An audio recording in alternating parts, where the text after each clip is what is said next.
Okay, there we go. Um, Thanks, Mike, so much for that introduction. That was really nice. It's always uh, fun when I get to hear somebody. That sounds weird when I get to hear somebody introduce me. No, just to kind of reflect how I've gotten to grow with a lot of people as a result of being of service in the rooms of Alcoholics Anonymous. It's been really, really cool to serve on the FCYPAA bid committees over the years, as well as the host committees, and now serve on advisory. And I will, I'm sure, talk about that here in a bit. And thank you so much for the Fifth Dimension group for having me speak tonight. It's always a privilege and an honor to speak at a meeting of Alcoholics Anonymous. It's honestly why I'm here and why I stayed here, is because I got to hear my story through somebody else and learn who I was as a result of relating to other people in the rooms. So when I'm asked, I try my best to say yes, if I'm able to, even when I really don't want to, which has been a lot more so recently. Um, so with that, I will tell you briefly what I was like, what happened, and what I'm like now. So my sobriety date is September 1st, 2014. I have a sponsor. She knows she's my sponsor, and that's kind of important to me because for a good period of time, um, probably like a year or so, I had a sponsor by name, but was not really doing a whole lot of work and, didn't reach out and, struggled for a little bit because of that. So I do have a sponsor. I've gone through the steps with her again. It's been a really cool experience. I do sponsor other women. And I also have a home group. It is Young at Heart here in Fort Myers, Florida. We meet Saturday nights. It's the Young People's Meeting. It's a really cool meeting. So if you're ever in the area, I strongly suggest you check it out. Um, so I think I've got until what, like 10:02, something like that. Anyways, so I don't think that I have anything like specific that predisposed me to being an alcoholic. I don't have like a specific thing or a traumatic event that I can point to and say, this is the reason that I am an alcoholic. I grew up in a very loving home with, two parents that had me when they were 18. And so my early experience as a child was being in a house with parents that were in their early 20s.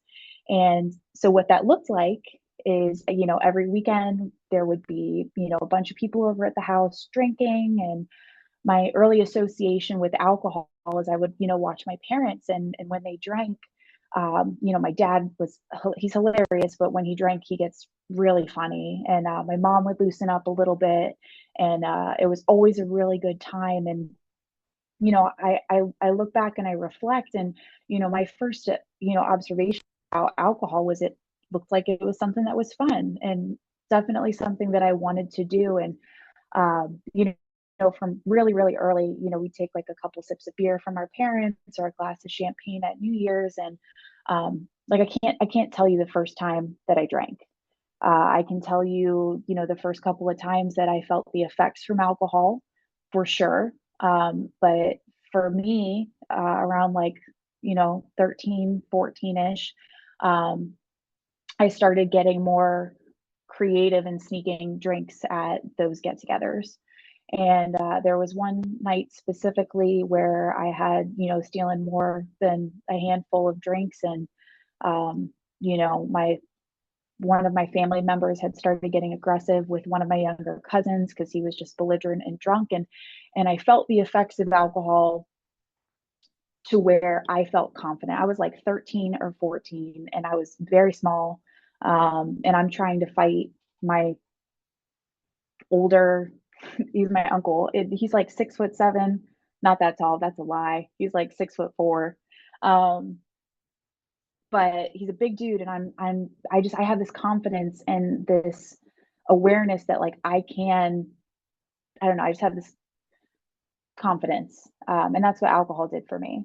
It made me feel confident. It made me feel funny. It made me feel accepted and comfortable in who I was. And from the beginning, I did and drank as often as I possibly could. It started off as weekends for me, just, when we had house parties. And then as I got into high school, it was house parties in the woods and, anywhere I could possibly drink. I was always seeking out a party and trying to get out of self. I struggled with a lot of mental health issues, from just being a teenager. I can't tell you if it was a chemical imbalance or chemicals that I was putting in my body.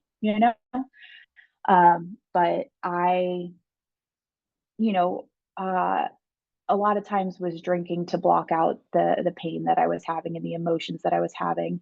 When I was drinking, I felt connected with people. I felt confident, and for me, the consequences of drinking started happening pretty fast.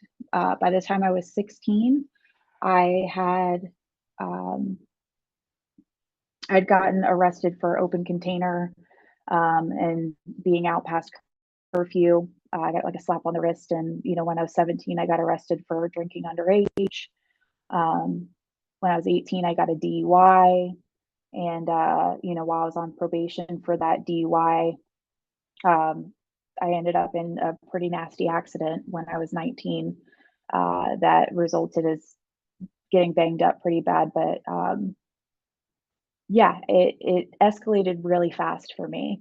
And at no point during that, like I had consequences, but I could never see how those consequences were a direct result of my drinking. It never occurred to me that, when I drink too much, I tend to get in trouble. In my head, it was always, I'm in the wrong place at the wrong time. I was hanging out with the wrong people. They were out to get me. The cops don't like me. And they're just doing their jobs. It's fine. Um, so when I was 19, I had gotten into this pretty nasty wreck, and I had broken my ankle and busted up my face real bad. I had to get some pretty serious surgery. And, um, talking about that accident specifically, um, I remember getting into the back of the ambulance, and I'm at this like mud park, and and I'm sitting in this back of this ambulance, and I realized that nobody is coming with me, right? Like I tend to hang out with people that drank the way that I did, that used the way that I did. And and if you didn't have what I needed, or you couldn't get me what I wanted, then I wanted nothing to do with you. And in the same respect, that's how people treated me too. And so I'm sitting in the back of this ambulance, and I'm looking around at a lot of these people that I had gone to this party with, and none of them are coming with me. And so I end up going to uh, the hospital by myself. I have some pretty serious surgery. I get put on some pretty serious pain medication. And, to make a long story short, I don't remember like 4 months of my life. Even though I had had this major consequence, this major thing happened where I almost lost my life. I still wanted to continue partying on. I just thought I had bad luck, or I thought God was out to get me. And that was a big thing for me for a really long time, is that I didn't necessarily grow up in like a religious home. My parents don't go to church. My grandparents maybe do. I don't know. Um, but at some point when I was like 15 or 16, I was definitely in my early teens. Um, I was talking to my dad, and I was like, if there's a God, then how is all of this stuff happening to me? I was a constant victim, right? And so I end up on some pain medication. Don't really remember a whole lot. I was hanging out in places that I shouldn't be hanging out with people I probably shouldn't be. I was doing stuff I definitely shouldn't have. And at the end of it, I was drinking just to forget what I had done the day before, again and again and again. And I'm 19, right? So it never at any point in that time did I think like, oh, maybe I should stop, right? Like I would have thoughts of maybe I should just put this thing down or whatever. And um, short story long, I reached a bottom sufficient enough for me to want to reach out and get help. And so I contacted my grandmother, who at the time had 25 years of sobriety, and she asked me if I was wanting to go to a meeting, and I said, "Sure, why not? What's the worst that could happen?" And so I show up to this meeting, and this guy stands up at the podium, And I've never heard this guy before. I don't know anything about him. He had a completely different upbringing, used different substances, but he talked about the feelings of being lonely and, that irritable restlessness and discontented feelings. And I sat there and I'm hysterically crying. I'm shaking. I can barely hold my cup of coffee. And I'm relating, right? Like I'm starting to understand this thing. Like somebody else understands what I'm going through other than, my grandma. And and so the lady that I had gone with asked if I had wanted to go to another meeting. And so I did. And it was crazy. The same thing happened the next day. I'd like to say that was the last time I drank. I, took one other exploratory experiment. I don't know what you'd call it. I ended up drinking one other time and I realized like, oh, I've got no control over this. And that was enough for me to, uh, stop drinking. And by the grace of God, I haven't had a drink since September 1st of 2014, which is pretty crazy to think about. Um, when I had first come into the rooms, I went to a lot of meetings. I took the suggestions. I did 90 meetings in 90 days. And yeah, it may not be in our literature, but a lot of that stuff is like what saved me. It created habits in my life that kept me here, truthfully. I did a 90 and 90. I got a sponsor. That sponsor got me connected with a bunch of women. And that was incredible. And I ended up getting a home group, and that home group I talk about all the time because it's the one thing that like I am so grateful that I took the suggestion of so early on. I ended up picking up the commitment, and that commitment was making coffee. I came in here and I was terrified. I was 19. I had no social skills whatsoever. I knew how to do nothing. I had failed out of college.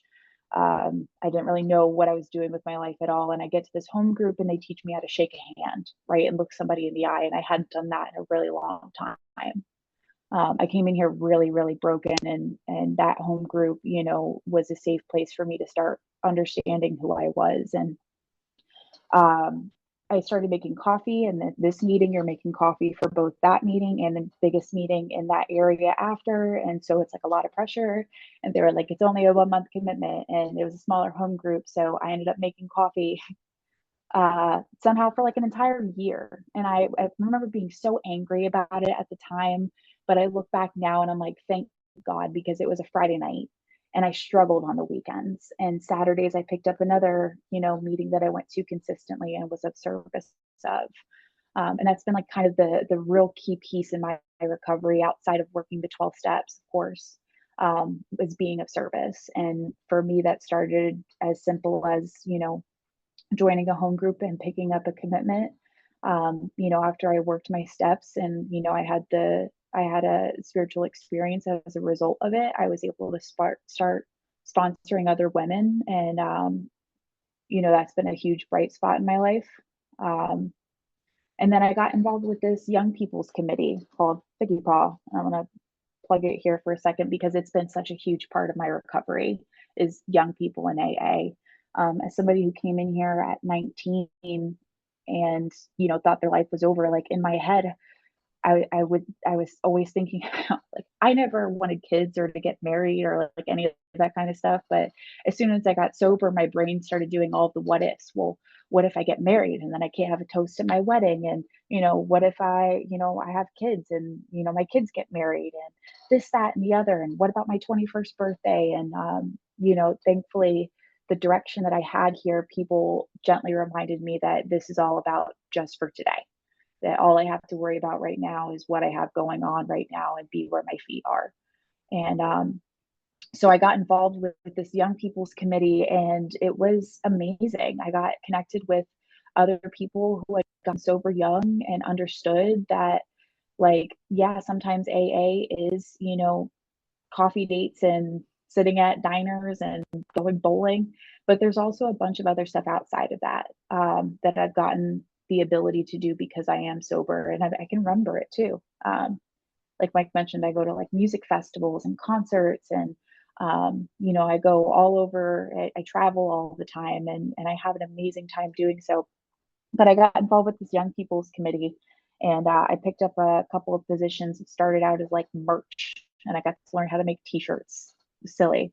Um, and then I picked up secretary and I got to learn how to take minutes. And another year I ended up chairing, and I got to learn how to do that. And at the time, I didn't realize what was happening, but I took all of these opportunities of being service in AA and learned how to apply them to my outside life. And that wasn't like something I was expecting. It's just something that happened by putting in the footwork. I learned how to become a leader in the workplace. I learned how to take, I just started a new job like a year ago, and they asked me to take minutes. And only because I'm involved with a bid did I know how to take minutes. I got to learn what it took to host a whole conference for like 800 people. And that was an incredible life-changing experience. And as a result, like I've got lifelong friends because we did this thing together. And I think that's pretty cool. So like I said, I think I'm coming up on time. I'm right at like 16 minutes. Um, but again, I thank you again for asking me to share my experience, strength, and hope. It's always really cool to do something like this because I haven't really been on a meeting like this since the Zoom days, and it's really cool to see how far along it's come. Um, so thank you again. That's all I have.